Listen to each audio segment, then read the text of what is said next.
Upheaval, Breaking Point, Chapter 47, Taking Stock. Though the meeting with Prince Terrado was over, Applejack walked out of the grand meeting hall as uncertain of the future as she was when she walked in. Like Twilight and probably the rest of her friends, she had expected Prince Terrado to immediately lay out plans to stop Black Rose and get Princess Celestia's power back. When that wasn't the case, she found herself at a loss as to how to feel about him. Princess Celestia was his family, and family should come first. For him to set aside getting his sister's power back from Black Rose was difficult to swallow. Yet Twilight openly protested against the prince's priorities. Applejack couldn't bring herself to join her friend. She considered herself loyal to the princess. She knew that Twilight was even more so, but that didn't make her disloyal. Nevertheless, some part of her held back when Twilight spoke out. Was the difference in their loyalty really that much? She looked towards her other friends. None of them had spoken out either. Perhaps it was simply Terrado's intimidating presence, or none of them could match Twilight's devotion. With their presence as a group no longer required, the rest of them were already splitting up to go back to their duties. Rarity was walking off with Spike on her back, Pinkie Pie was hopping off to the kitchens, and Fluttershy looked about to leave as well. The only exception seemed to be Twilight, and that was because Applejack couldn't find her. "Must have gone off to stay with Princess," she thought. She had to admire that about Twilight. Banishment, signing up for the Legion, and the loss of her teacher's power didn't faze her loyalty one bit. Speaking of loyalty, Applejack's gaze focused on a particular pony associated with that element of harmony. For the past 2 days Rainbow Dash had avoided her entirely. She had always felt that Rainbow Dash's ability to fly gave the Pegasus a distinct advantage over her, but it was a rare occasion indeed to be so frustrated by it. This was one such time. Trying to pin down one of Equestria's finest flyers in a busy city was nigh impossible. Seeing a chance to do something about it while all of them were still walking, she decided to change her approach. She walked over to Rainbow Dash, who, at the sight of her, was already about to take off. "Hi, RD," she started. You were pretty awesome during that last fight." Rainbow Dash hesitated, something that Applejack took as a good sign. "You think so?" she asked cautiously. The still healing gashes around Rainbow's head made it difficult for Applejack to agree, but she forced down her concern like a one-too-many slice of apple. "Yeah, without the sonic rainbow you smacked Nightmare Moon's wall with, we would have never beaten her." The corners of Rainbow's lips twitched briefly. Before Applejack could say another word, however, Scarlet's voice threatened to halt the small bit of progress she was making. "Hey, Rainbow, you up for tonight? Today's payday and we can go for the really good stuff." Applejack gritted her teeth as she felt Rainbow start to pull away. "Why, just a gold down?" "No drinking for you tonight, Scarlet. I've got orders for you. Let's go." To hear Vanguard stop what would have been another drinking session between the two was sheer music to Applejack's ears. "But Captain, it's payday. We are not under siege anymore and Stormbrew's got a fresh batch of good stuff lined up." "I said orders, Scarlet, not polite request. Let's go." As the two stallions were about to leave, Vanguard gave Applejack a quick glance and a nod. His way for apologizing for Scarlet and helping her out, she guessed. She replied with a smile and a nod of her own as he passed by her, then turned her attention back to Rainbow. "Right, like I was. Why are you looking at me like that, Rainbow?" "I saw that," Rainbow remarked with a sly smile. It was the first smile that Applejack had seen from her friend in days, and it was a sort that she didn't really like. While the two of them were talking again, she knew that Rainbow was doing her best to steer the conversation into other things. "So what?" "You know what I'm talking about." When Applejack stared at her blankly in response, Rainbow's amusement turned into puzzlement. "You like Vanguard, don't you?" she asked. "Of course I like Vanguard. What kind of a silly question is that?" "I mean you really, really like him." Another blank response had Rainbow putting a hoof to her face. "Forget it. There's no point poking you if you don't squirm." "You keep your poking to yourself, RD." The two of them walked on in silence. Applejack noticed that it wasn't long until they came upon the corner which would lead to Flat Redwing's barracks. She had to say something now or waste this chance. "About the last fight," she started again. "It wasn't enough," Rainbow said quietly. "Wasn't enough? You're Sonic Rainbow, but you broke through that wall." "I mean, breaking the wall wasn't enough." "Enough for what?" Applejack asked cautiously. She was getting somewhere here, she could feel it. "Enough to... Rainbow hesitated and looked away. Her wings twitched as if she was about to fly off without saying anything. Applejack understood the temptation. It seemed so much easier than trying to talk things out. But the Pegasus pressed her lips tightly and shut her eyes, trying to gather some courage. "Enough to make up for what happened to you," she blurted out. Applejack frowned at the answer. "Now listen here. No pony ever blamed you about what happened to me during that battle, especially not me." "I blame me," Rainbow retorted. "I messed up, badly. I have to do something to make up for it, and the last battle wasn't enough." "And when will it be enough?" Applejack asked gently. "There ain't some dipstick you can use to tell if you've done enough." I'll just know," Rainbow insisted. "I have to go, Applejack. The flight captain's going to get angry if she catches me just hanging around instead of getting back to my duties." Applejack nodded, and the Pegasus started to fly off. "Rainbow," she called out at the last moment. Rainbow Dash hovered in mid-air for a second. "Stay with us tonight." Rainbow hesitated again. Her eyes looked everywhere except at Applejack. "I'll try," she finally answered. Applejack let herself smile. "I'll be waiting for you," she said. With that, Rainbow flew off while she made her way towards her platoon. That was all she was going to get from Rainbow today, but she was glad that there was at least something accomplished besides a hoof to the face for either of them. With Terado's roar still ringing in her ears, Twilight Sparkle walked next to the two princesses. They were following a pair of guards to their quarters. Prince Terado had assigned them to the best room in all of Bastion City, a room that had been prepared for him, but he had decided to let his sisters use. Like all of Bastion City, even the best room in the city was modest at best. By the time Celestia was heading towards the bed, she was already having trouble staying on her hoofs. Twilight and Luna stood by either side of her, ready to help as soon as it became necessary.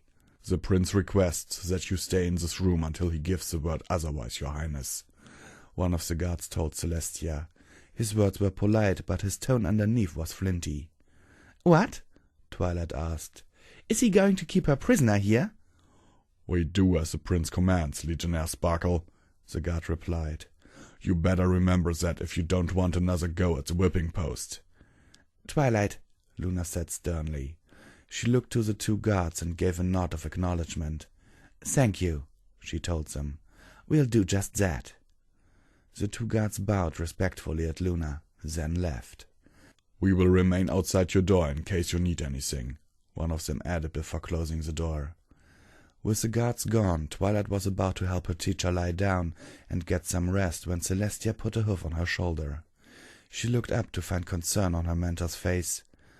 "Twilight, what did that guard mean by another go?"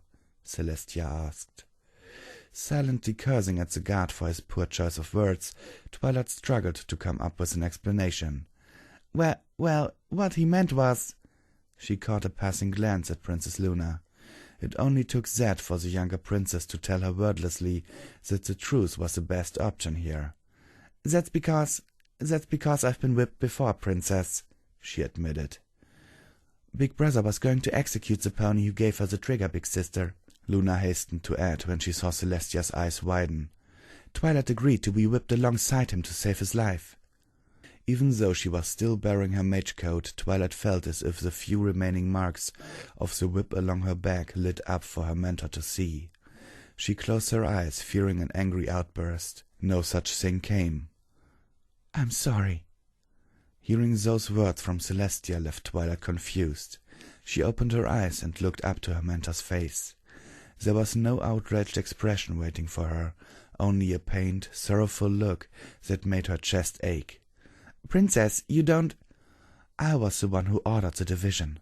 Terado did nothing more than enforce a law that I had set. I am so sorry, Twilight." Choking back a sob, Twilight stepped forward to hug Celestia, who returned the gesture tenderly. From afar, Luna watched the two of them with a smile. After a few moments of silence, Twilight spoke again. "Aren't you angry that I'm a Legionnaire now?" she asked. "No. But I did things that were expected of Legionnaires. The things you feared would only turn ponies into monsters like the Wolven." Celestia didn't answer right away. For a moment both Luna and Twilight feared that she was angry now that she was reminded of that fact. Still, there was no anger. Instead, Celestia stared ahead of her sadly, before finally replying. "Just a few days ago, some ponies attacked the royal palace," she said. "They killed some of my guards while they were trying to steal the elements of harmony. When I got to the Chamber of Harmony and saw what they had done—" She paused and closed her eyes tightly for a second. "I was so angry that I lashed out."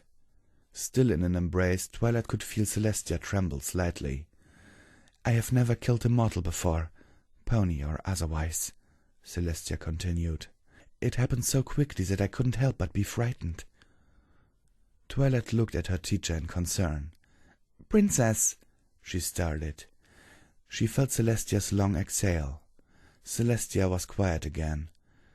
"But now I have done such a thing," she continued. She mustered a weak smile. "I've realized that I'm just as prone to anger and violence as any of my little ponies. Now that I've spent a little time talking to Luna and Terrado, I'm starting to think that I've been too hasty to judge." She pushed Twilight gently so she could look at her faithful student's eyes. Twilight glanced away, afraid of what her mentor would find if she looked too deeply.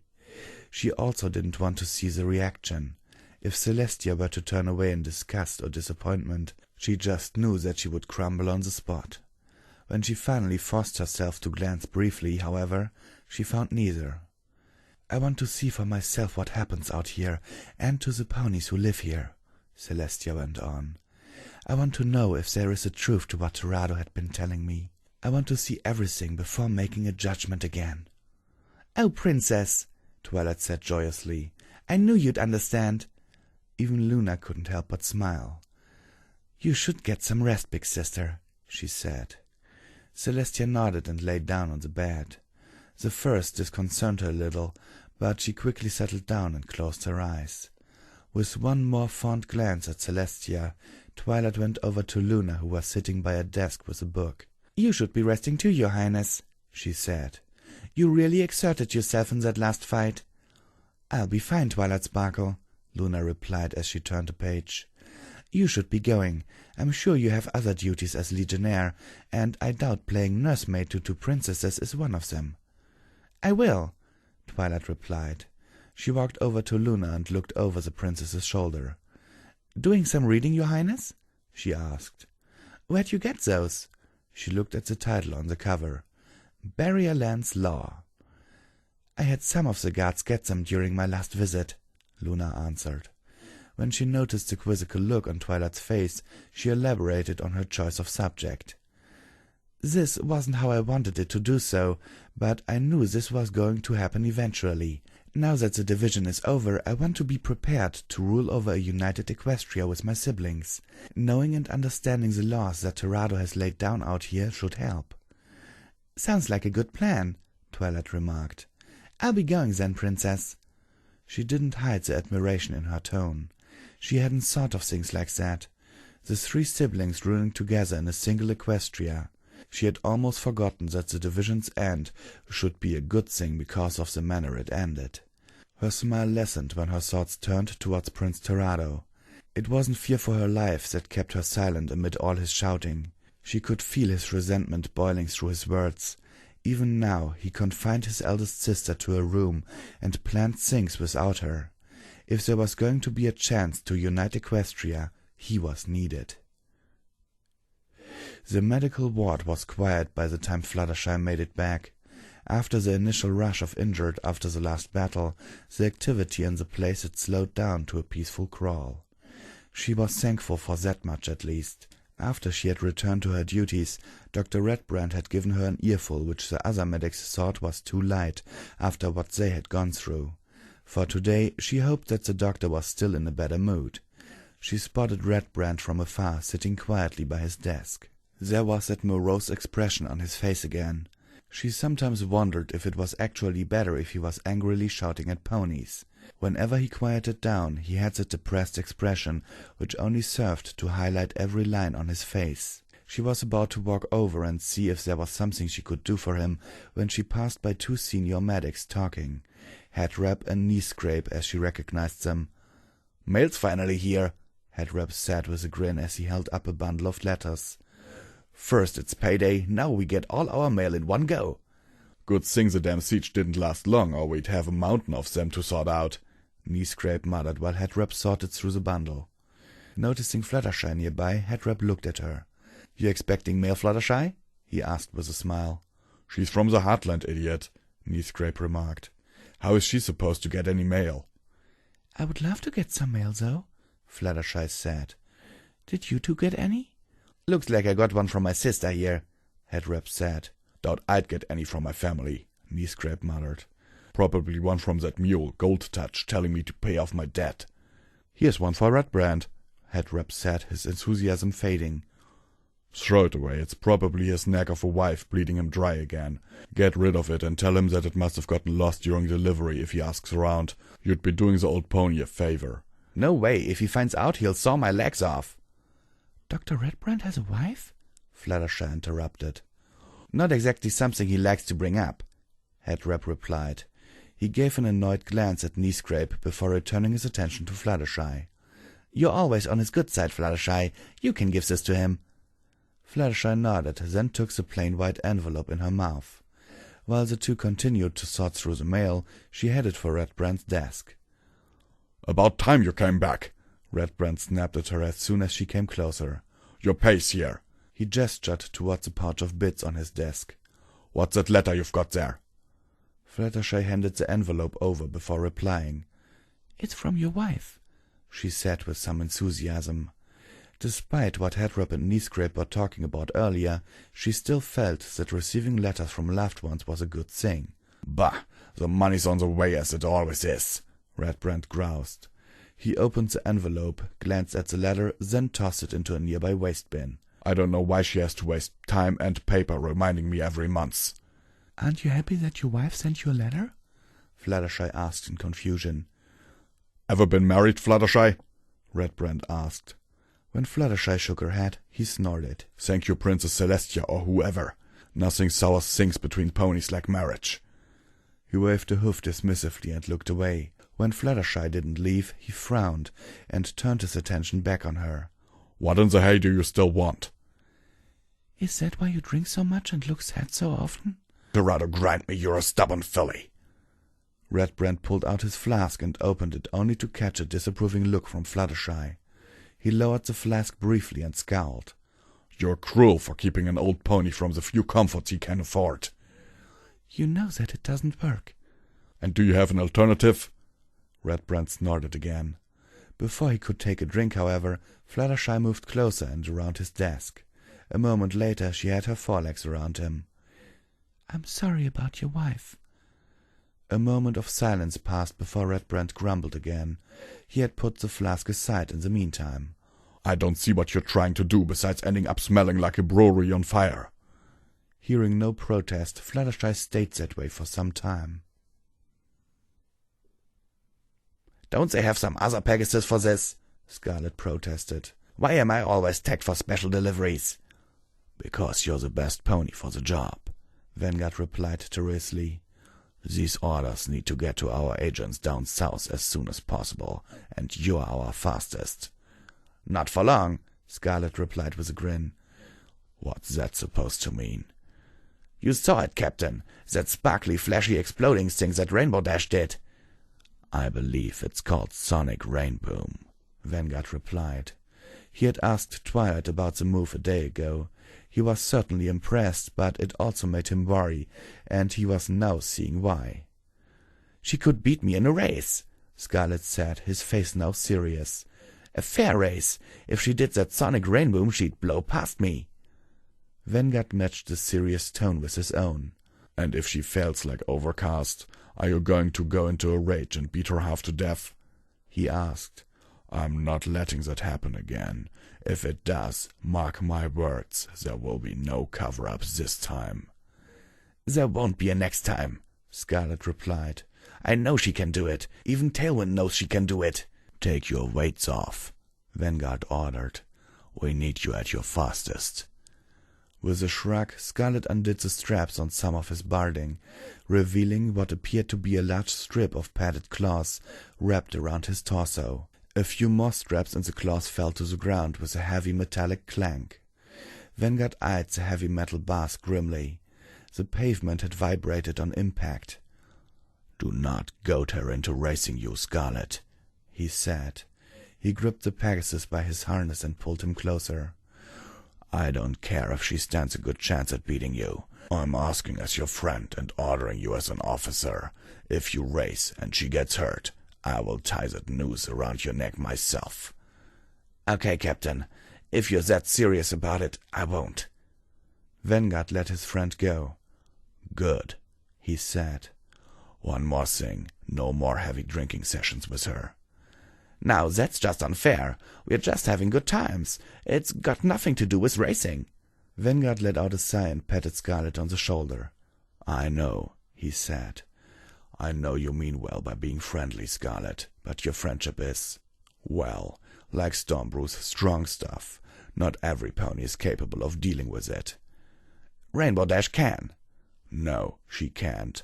She's like that filly who goes into a bar and pretends she can hold her liquor, while the rest of us laugh as she staggers around. Keep some distance from now on, all right? Scarlet practically deflated when he replied. All right, Captain. I'm taking off now then. Right, be on your way. Vanguard blinked once and Scarlet was already gone. He tried to scan the sky for the Pegasus, but he didn't even catch a silhouette. Of all the Pegasi in Equestria to be gifted with that speed, why did it have to be you, Scarlet? He silently asked. With Scarlet dealt for now, Vanguard went on with the rest of his duties. The sun was setting and Applejack was heading back to her shared quarters when she heard a familiar, deep-voiced growl of a voice call out her name from behind her. She turned around, a smile already on her lips. "Oh, howdy, Vanguard," she said as the black-armored stallion walked up to her. "You done for today?" "Almost," he said. "I was thinking of getting a drink. Would you like to join me?" Applejack raised an eyebrow. "That's not special operations talk for catching more criminals, is it?" she asked. Vanguard chuckled. "No, there's going to be actual drinking involved this time. Scarlet mentions that Stormbrew has a new batch of good stuff." "I reckon I could stay for a spell and be back to wait for Rainbow and Tom," Applejack said. The two of them turned at one corner. "By the way, thank you kindly for dealing with Scarlet Rabbit earlier." "Did you get to talk with Rainbow Dash?" "A little. It's going to take more than a talk or two to patch things up, but I'm just glad we took a step forward today." "Good. I hope you don't take this against Scarlet. He means well. He just perceives things differently." Applejack nodded. The two of them finally reached Stormbrew's new brewery. They were just about to walk through the free-swinging double doors when a white unicorn mare with a bright purple mane that looked like she had just been struck by lightning leaped over the counter to greet them. "Vanguard!" she called out. "I knew you'd come for this batch. Where's Scarlet and that new drinking buddy of his?"